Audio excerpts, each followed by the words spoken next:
Naging matagumpay ang isinagawang anti-smuggling operation ng mga kapulisan sa Zamboanga na nagresulta sa pagkakahuli ng 2 individual at pagkakakumpiska ng 16 na milyong piso. Ang kabuuan ng balita mula kay Patrolwoman Joyce Franco.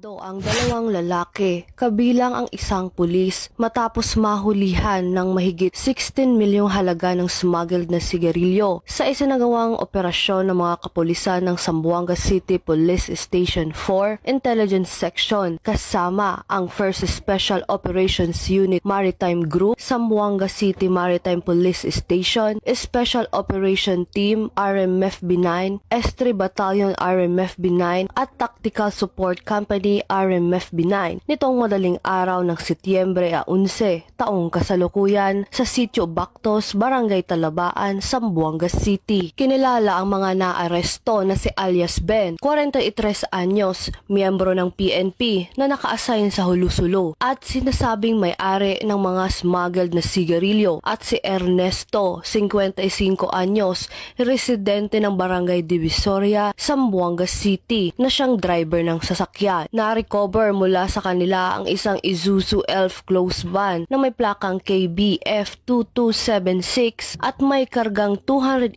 master cases ng iba't ibang brand ng sigarilyo na tinatayang nagkakahalaga ng 16,158,600 pesos. Ang mga sospek ay kasalukuyang nasa kustodiya ng Zamboanga City Police Station 4 habang ang nakumpiskang kontrabando at sasakyan ay isinailalim na sa Bureau of Customs para sa wastong disposisyon. Pinuri ni Police Brigadier General Eliezer P. Mata, Regional Director ng Police Regional Office 9, ang matagumpay na operasyon laban sa smuggling at binigyan diin ang kahalagahan ng pagpapatuloy ng mga hakbang kontra iligal na kalakalan sa rehiyon. Ayon kay Police Brigadier General Mata, malinaw na ipinapakita ng operasyon ang matatag na paninindigan ng kapulisan na protektahan ang maritime borders at pigilan ang pagpasok ng mga smuggled goods na nakakasama sa mga ekonomiya at lehitimong kalakalan ng bansa. Patuloy ang investigasyon upang alamin ang lawak ng operasyon ng smuggling at ang posibleng pagkakasangkot ng ibang pang personalidad sa naturang iligal na aktibidad.